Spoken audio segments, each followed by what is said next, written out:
Democrats had a strong showing in last week's elections, despite several controversial candidates on the ticket. Republicans are now strategizing their next play as they approach the 2026 midterms. In this episode, we speak to a Republican strategist about what went wrong and how issues like energy costs, the economy, and ongoing government shutdowns could shape the road ahead. I'm Georgia Howe with Daily Wire Executive Editor John Bickley. It's Sunday, November 9th, and this is Morning Wire.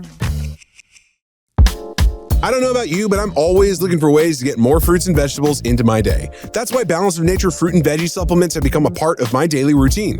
I love the convenience of their capsules. They're super easy to take with you. Plus, I feel better when I'm taking them. What I love about Balance of Nature is that these aren't your typical supplements. They're made from ingredients of 16 whole fruits and 15 whole vegetables, freeze-dried and lab-tested. No binders, no fillers, no flow agents. Just real food ingredients in a capsule. And here's the thing. You can take them with water, you can chew them, or you can even open the capsules and mix the powder into your food or drink. Personally, I just take them with water. Balance of Nature's goal is simple. Deliver the natural goodness of ingredients of fruits, vegetables, spices, and fibers, just as nature intended. Right now, as a new preferred customer, you can get a free fiber and spice supplement plus 35% off your first set. Just head over to balanceofnature.com and use discount code WIRE. That's balanceofnature.com, code WIRE. Joining us now is Colin Reed, Republican strategist and founding partner at South and Hill Strategies. Colin, thanks so much for coming on. Yeah, of course. Thanks for having me. Now, this was an off-year election, not a presidential and not even a midterm, but Democrats still had a stronger than expected performance in multiple instances. How significant were these races? Well, first, before we get too far into it, it's important to note that Democratic candidates won in extremely blue parts of America on Tuesday. And yes, there are lessons to be learned, but I think it's also important that we reset there, and that if Republican candidates are winning in places like New Jersey, which hasn't elected a Republican president since the Reagan era, or Virginia, which hasn't gone red at the presidential level in 20 years, or certainly New York City, where there's 7 Democrats for every 1 Republican, then we've got an extremely unusual situation on our hands as well. So these are blue parts of America. Democratic candidates won. We should get into the reasons why, because there are some useful tea leaves. But I think that's an important reset, because this is not, the battle on Tuesday is not where the battle will be fought next year for the midterms, and certainly not where the presidential election be decided 2 years after that. Now, the polls, though, had suggested things were going to be very close for Chitterelli and Mikey Sherrill in New Jersey, but it turned out to be something like a 13-point spread. What can we take away from that? Well, look, I've spent the majority of my career working for Republican candidates in blue states, and it's really hard. And you need to have 3 things going for you to succeed. You need to have a really good candidate, you need to be running against a really bad candidate, and you need to have the political winds at your back and not in your face. And if you don't have any one of those 3 things, you're unlikely to win, just because the math is so stacked against you. In New Jersey, for instance, there's 800,000 to maybe 1 million fewer Republicans and Democrats. So you're already starting off in a hole. And unless you do everything right, unless you're Chris Christie in his prime in 2009, when the economy's tanking and people don't like Obama, you're already like really far behind. Now, in New Jersey, the other part of that is one of the key takeaways, and I think this is useful for all candidates everywhere, is that the cost of energy and electricity especially was really a key issue for voters. Electricity rates have gone up 20% recently. It's just starting to get cold and colder up there. A lot of people up there need electricity to heat their homes. And guess what? The prices are going to keep going up, because Democrats like Phil Murphy, the outgoing governor, or Joe Biden, the former president, have made energy so unaffordable, even though Pennsylvania, right next door, is the second largest producer of natural gas, and that's responsible for half the country's electricity. People in New Jersey can't get it because of these crazy green policies of some of these liberals. So my point is, in saying all that, is costs are a key issue right now, and conservative candidates need to really zero in on how to bring those costs down. Now, just sticking with New Jersey, it was predicted to be within the margin of error. Some polls had them within 1 point of each other, but it turned out to be a total wipeout. What do you think accounted for all that bad data we got? Yeah, another tough night for the pollsters. Glad that's not my industry. Look, I think it's really hard for people to understand how voters are feeling in this climate, especially as people get information from new and different ways. And that's not a new phenomenon, but it's one that becomes more pronounced, particularly as people's information gathering habits change and evolve. And the other thing I think we're going to start to see is how, and President Trump alluded to this in his remarks after the election, just how quickly people's minds may have been made up during the ongoing government shutdown. And the fact that people's lives were starting to get impacted. Thanksgiving is coming up, and now we're being told that the airports are essentially shutting down, and you may as well buy 2 plane tickets because one of them's likely to get canceled or delayed. These are real disruptions in people's lives. And that the fact that this government shutdown has reached the length it has, that could start to get people disgusted. But again, I look back at the Democratic candidate, the incoming governor, talking about quote unquote freezing electric prices. Number one, you can't do that. There's no way to just freeze electric prices. And number two, I think it's really incumbent on Republican candidates everywhere to zero in on why energy prices are so high, how we got here, and how we can increase supply to bring these things down over the long term. And what was Trump's role in these races? He's a polarizing figure. Not having him on the ticket may have depressed some of the low turnout Republicans, but his omnipresence in American politics does also seem to motivate Democrats. Who do you think was helped or hurt by him in this cycle? Well, President Trump leads a movement. And when he's on the ballot, voters come out that frankly don't come out before.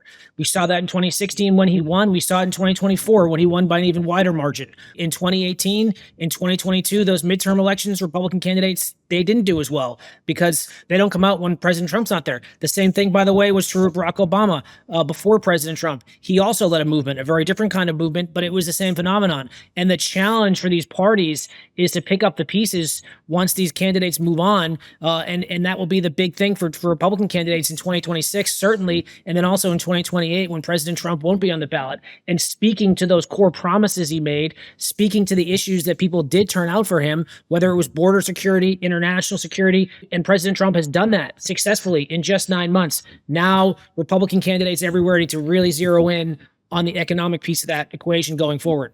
Now, there were definitely some controversial candidates on the ticket this past week. First, we had avowed socialist Zohran Mamdani in New York, and also we had Jay Jones in Virginia winning AG, that despite his text message scandal. What do you think their victories tell us about voters, their sentiment, and the climate we're in? It says a couple of things. One, it says when you run really bad candidates in New York City, like Andrew Cuomo was and is, voters are going to reject him. This is someone who was literally run out of the governor's office in disgrace 4 years ago, and 4 years later thinks he can just come on back. He gave voters who weren't Democrats no reason to vote for him, by the way. He ran a joyless, low-energy campaign, and Zohran Mamdani, say what you will about his ideas, many of them are crazy, but they're ideas. And I think it's incumbent on the other side to put forward ideas that, again, speak to the issues that people care about. I was going through some of the exit polls this morning. In New York City, economic issues were the top of mind for 8 and 10 voters. In Virginia, it was 70%. New Jersey, it was just slightly below 70. So these are the core issues. And unless you run really good candidates who talk to the voters about these issues, if the other side is putting forward bad, crazy ideas and voters are just looking for something and they're not getting anything from the other side, sometimes they may fall for the bad ideas, as unfortunately the people and the businesses in New York City are about to find out. Now, when it comes to the 2026 midterms, do you think running on strict economic policies is going to be the winning strategy? Or do you think cultural issues still have some cachet with Republican voters and or with Democrats? All of the above and this. In 2026, we need to remind voters that the Biden hangover is real. And for 4 long years, he took this country in the wrong direction in almost every area. He drove inflation to record highs. He drove gas prices to record highs. He let the illegal immigrants coming across the border come to all-time records. We became a joke internationally. It's going to take anyone, even President Trump, longer than 9 or 10 months to turn that mess around. But voters have short memories. And right now, they see a lot of progress in the southern border. They see a lot of our standing in the world has been restored. But now they really want the Republicans who are in charge and President Trump to zero in on those economic issues. So there was a lot of amazing accomplishments that occurred over those first 9 months. But again, zeroing in on what's next in terms of people's pocketbooks is important. The one big beautiful bill that passed over the summer did a lot of really important things. It extended the tax cuts. It brought no tax on tips, no tax on overtimes. It was a win. The Democrats were all against it, but there's at least another year left of unified Republican control of Congress, and now is the time to address some of these other issues so that Republican candidates next year have a real story to tell when they go make the case for their jobs again. Now, you brought up the shutdown, and President Trump went on Truth Social after the election and indicated that he believes the shutdown was also hurting Republicans, almost indicating that he might be second-guessing some of their strategy. What do you think the way forward is? Well, I think reopening the government's the way to go. Obviously, the Democrats have shown no interest in doing that. They've voted now 14 times, I think, to keep the government shut down, and that's appalling. But at the same time, voters might just look at the entirety of the situation and see Republicans in control of everything, and the political blame may not be necessarily fall along the lines that you think it might be. Look, the government's got to get reopened. It's outrageous. I mean, even limited government people and proponents want the government to do certain things, such as ensure that the airline's safety is accounted for, especially going into the busy holiday season. So let's hopefully this impasse comes to an end soon. Let's hope the Democrats come to their senses. And it seems like maybe there's a bit of the ice beginning to thaw, but at the same time, the Democrats are also really emboldened by what they perceive as some sort of mandate they received out of Tuesday night. And you got folks like Zoran Mamdani now driving the train, and he's not one who's interested in progress. He's one interested in scoring political points. Now, reading Trump's Truth Social post, which indicated that he is sensitive to GOP approval ratings, particularly being blamed, fairly or otherwise, for the shutdown, do you think he's going to soften on any of the things that are giving him all those bad headlines with the legacy press, or do you think he's going to double down on the things that his base wants? I think the president is keenly aware, because he went through this in his first term, what a Democratic House means for him in 2027. And that means investigations, and it means impeding his agenda, and it means likely another impeachment, because we've seen it all before.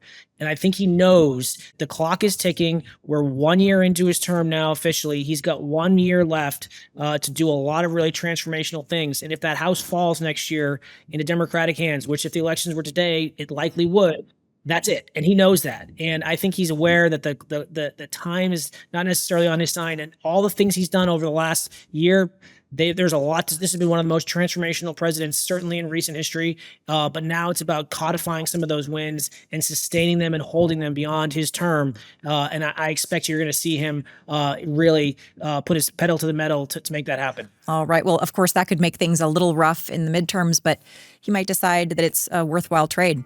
Colin, thanks so much for coming on. Thank you for having me. That was Colin Reed, Republican strategist and founding partner at South and Hill Strategies. And this has been a weekend edition of Morning Wire.